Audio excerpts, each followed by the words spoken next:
ನಮಸ್ತೆ ಸ್ನೇಹಿತರೆ. ಜೀವನಕ್ಕೆ ಗುರಿ ನಿಗದಿಗೊಳಿಸಿಕೊಳ್ಳಲು ಕಾರಣೀಭೂತರಾದ ನಮ್ಮ ಜೀವನದ ಪ್ರತ್ಯಕ್ಷ ದೈವ ಗುರು. ಗುರುಗಳು ನಮಗೆ ಶಿಕ್ಷಣ ನೀಡುವುದು ಮಾತ್ರವಲ್ಲ, ನಮ್ಮ ವ್ಯಕ್ತಿತ್ವ ರೂಪಿಸುತ್ತಾರೆ, ಸುಗಮ ಜೀವನಕ್ಕೆ ಅಡಿಪಾಯ ಹಾಕುತ್ತಾರೆ.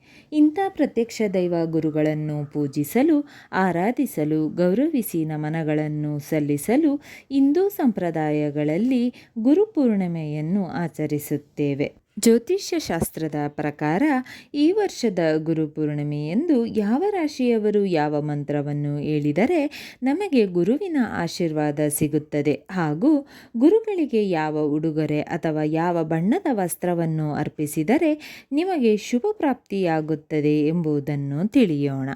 ಮೇಷರಾಶಿ. ಮೇಷರಾಶಿಯವರು ಹವಯ್ಯ ನಮಃ ಎಂದು ಪಠಿಸಿದರೆ ಒಳ್ಳೆಯದಾಗುತ್ತದೆ. ನಿಮ್ಮ ಗುರುಗಳಿಗೆ ಕೆಂಪು ಬಣ್ಣದ ಬಟ್ಟೆಯನ್ನು ಅರ್ಪಿಸಿ. ವೃಷಭ ರಾಶಿ. ವೃಷಭ ರಾಶಿಯವರು ಓಂ ಜೀವಾಯ ನಮಃ ಎಂದು ಜಪಿಸಿದರೆ ಶುಭ ಪ್ರಾಪ್ತಿಯಾಗುತ್ತದೆ. ನಿಮ್ಮ ಶಿಕ್ಷಕರಿಗೆ ಬಿಳಿ ಬಣ್ಣದ ಬಟ್ಟೆಗಳನ್ನು ನೀಡಿ. ಮಿಥುನ ರಾಶಿ. ಮಿಥುನ ರಾಶಿಯವರು ಓಂ ದೇವರಾಯ ನಮಃ ಎಂದು ಜಪಿಸಿ ಹಸಿರು ಬಣ್ಣದ ಬಟ್ಟೆಗಳನ್ನು ನಿಮ್ಮ ಮಾರ್ಗದರ್ಶಕರಿಗೆ ಉಡುಗೊರೆ ನೀಡಿ. ಕರ್ಕಾಟಕ ರಾಶಿ. ಕರ್ಕಾಟಕ ರಾಶಿಯವರು ಓಂ ವರಿಷ್ಠಾಯ ನಮಃ ಎಂದು ಜಪಿಸಿದರೆ ಶುಭ. ಗುರುಗಳಿಗೆ ಕೆನೆ ಬಣ್ಣದ ಬಟ್ಟೆಗಳನ್ನು ಅರ್ಪಿಸಿ. ಸಿಂಹ ರಾಶಿ. ಸಿಂಹ ರಾಶಿಯವರು ಓಂ ಸ್ವರ್ಣಕಾಯಯ ನಮಃ ಎಂದು ಜಪಿಸಿ ಗುಲಾಬಿ ಬಣ್ಣದ ಬಟ್ಟೆಗಳನ್ನು ಗುರುಗಳಿಗೆ ಅರ್ಪಿಸಿ. ಕನ್ಯಾ ರಾಶಿ. ಕನ್ಯಾ ರಾಶಿಯವರು ಓಂ ಹರಾಯ ನಮಃ ಎಂದು ಜಪಿಸಿ ಶಿಕ್ಷಕರಿಗೆ ಹಸಿರು ಮತ್ತು ಹಳದಿ ಮಿಶ್ರ ಬಣ್ಣದ ಬಟ್ಟೆಗಳನ್ನು ಉಡುಗೊರೆ ನೀಡಿ. ತುಲಾ ರಾಶಿ. ತುಲಾ ರಾಶಿಯವರು ಓಂ ವಿವಿಕ್ತಾಯ ನಮಃ ಎಂದು ಜಪಿಸಿದರೆ ಒಳ್ಳೆಯದಾಗಲಿದೆ. ಗುರುಗಳಿಗೆ ಖಾದಿ ಬಟ್ಟೆಗಳನ್ನು ಅರ್ಪಿಸಿ. ವೃಶ್ಚಿಕ ರಾಶಿ. ವೃಶ್ಚಿಕ ರಾಶಿಯವರು ಗುರುಗಳ ಆಶೀರ್ವಾದಕ್ಕಾಗಿ ಓಂ ಜೀವಾಯ ನಮಃ ಎಂದು ಪಠಿಸಿ ಮತ್ತು ನಿಮ್ಮ ಗುರುಗಳಿಗೆ ಧೋತಿಯನ್ನು ಗೌರವಪೂರ್ವಕವಾಗಿ ನೀಡಿ. ಧನಸ್ಸು ರಾಶಿ. ಧನಸ್ಸು ರಾಶಿಯವರಿಗೆ ಓಂ ಜೇಟ್ರೇ ನಮಃ ಎಂದು ಜಪಿಸಿ ನಿಮ್ಮ ಗುರುಗಳಿಗೆ ದುಬಾರಿಯಾದರೂ ಚಿನ್ನವನ್ನು ಅರ್ಪಿಸಿದರೆ ನಿಮಗೆ ಶೈಕ್ಷಣಿಕ ಜೀವನ ಚೆನ್ನಾಗಿರಲಿದೆ. ಮಕರ ರಾಶಿ. ಮಕರ ರಾಶಿಯವರು ಓಂ ಗುಣಿಯೇ ನಮಃ ಎಂದು ಜಪಿಸಿ ಪಂಚಧಾತು ಮತ್ತು ಯಾವುದೇ ಬಟ್ಟೆಯನ್ನು ಗುರುಗಳಿಗೆ ಅರ್ಪಿಸಿ. ಕುಂಭ ರಾಶಿ. ಕುಂಭ ರಾಶಿಯವರು ಓಂ ಧಿವರಾಯ ನಮಃ ಎಂದು ಜಪಿಸಿದರೆ ಉತ್ತಮವಾಗಲಿದೆ. ಉಣ್ಣೆಯ ಬಟ್ಟೆಗಳನ್ನು ಶಿಕ್ಷಕರಿಗೆ ಉಡುಗೊರೆ ನೀಡಿ. ಮೀನ ರಾಶಿ. ಮೀನ ರಾಶಿಯವರು ಓಂ ದಯಾಸರಾಯ ನಮಃ ಎಂದು ಜಪಿಸಿ ಮತ್ತು ನಿಮ್ಮ ಗುರುಗಳಿಗೆ ನೀಲಿ ಬಣ್ಣದ ಬಟ್ಟೆಗಳನ್ನು ಅರ್ಪಿಸಿ.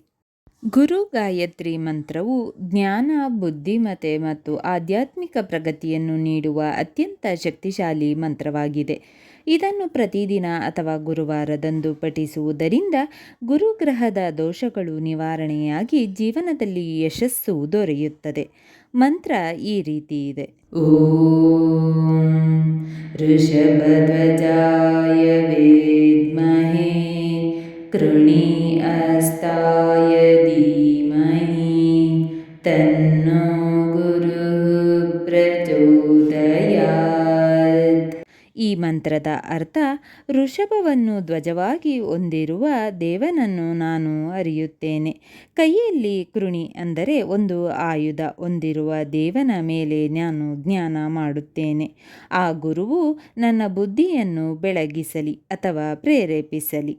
ಈ ಮಂತ್ರವನ್ನು ಪಠಿಸುವ ವಿಧಾನ ಮತ್ತು ಪ್ರಯೋಜನಗಳನ್ನು ತಿಳಿಯೋಣ. ಸಮಯ ಬೆಳಗ್ಗೆ ಅಥವಾ ಗುರುವಾರ. ಎಷ್ಟು ಬಾರಿ ಎಂದರೆ 11, 21, 54 ಅಥವಾ 108 ಬಾರಿ ಜಪಿಸಬಹುದು. ಜ್ಞಾನ ವೃದ್ಧಿ, ಶಿಕ್ಷಣದಲ್ಲಿ ಯಶಸ್ಸು ಮತ್ತು ಗುರುಗ್ರಹದ ದೋಷ ನಿವಾರಣೆಯಾಗುತ್ತದೆ. ಇನ್ನೊಂದು ಜನಪ್ರಿಯ ಗುರು ಗಾಯತ್ರಿ ಮಂತ್ರ ಈ ರೀತಿ ಇದೆ. ಓಂ ಸುರಾಚಾರ್ಯಾಯ ವಿದ್ಮಹೇ ಸುರಶ್ರೇಷ್ಠಾಯ ಧೀಮಹಿ ತನ್ನೋ ಗುರುಃ ಪ್ರಚೋದಯಾತ್. ಓಂ ಸುರಾಚಾರ್ಯಾಯ ವಿದ್ಮಹೇ ಸುರಶ್ರೇಷ್ಠಾಯ ಧೀಮಹಿ ತನ್ನೋ ಗುರುಃ ಪ್ರಚೋದಯಾತ್. ಓಂ ಸುರಾಚಾರ್ಯಾಯ ವಿದ್ಮಹೇ ಸುರಶ್ರೇಷ್ಠಾಯ ಧೀಮಹಿ ತನ್ನೋ ಗುರುಃ ಪ್ರಚೋದಯಾತ್. ಓಂ ಸುರಾಚಾರ್ಯಾಯ ವಿದ್ಮಹೇ ಸುರಶ್ರೇಷ್ಠಾಯ ಧೀಮಹಿ ತನ್ನೋ ಗುರುಃ ಪ್ರಚೋದಯಾತ್. ಓಂ ಸುರಾಚಾರ್ಯಾಯ ವಿದ್ಮಹೇ ಸುರಶ್ರೇಷ್ಠಾಯ ಧೀಮಹಿ ತನ್ನೋ ಗುರುಃ ಪ್ರಚೋದಯಾತ್. ಓಂ ಸುರಾಚಾರ್ಯಾಯ ವಿದ್ಮಹೇ ಸುರಶ್ರೇಷ್ಠಾಯ ಧೀಮಹಿ ತನ್ನೋ ಗುರುಃ ಪ್ರಚೋದಯಾತ್. ಓಂ ಸುರಾಚಾರ್ಯಾಯ ವಿದ್ಮಹೇ ಸುರಶ್ರೇಷ್ಠಾಯ ಧೀಮಹಿ ತನ್ನೋ ಗುರುಃ ಪ್ರಚೋದಯಾತ್. ಓಂ ಸುರಾಚಾರ್ಯಾಯ ವಿದ್ಮಹೇ ಸುರಶ್ರೇಷ್ಠಾಯ ಧೀಮಹಿ ತನ್ನೋ ಗುರುಃ ಪ್ರಚೋದಯಾತ್. ಸ್ನೇಹಿತರೆ, ಈ ವಿಡಿಯೋ ಇಷ್ಟವಾದಲ್ಲಿ ಲೈಕ್, ಶೇರ್ ಆ್ಯಂಡ್ ಕಾಮೆಂಟ್ ಮಾಡಿ. ಮುಂದಿನ ವಿಡಿಯೋಸ್ಗಳಿಗಾಗಿ ಚಾನಲ್ ಅನ್ನು ಸಬ್ಸ್ಕ್ರೈಬ್ ಮಾಡಿ. ಧನ್ಯವಾದಗಳು.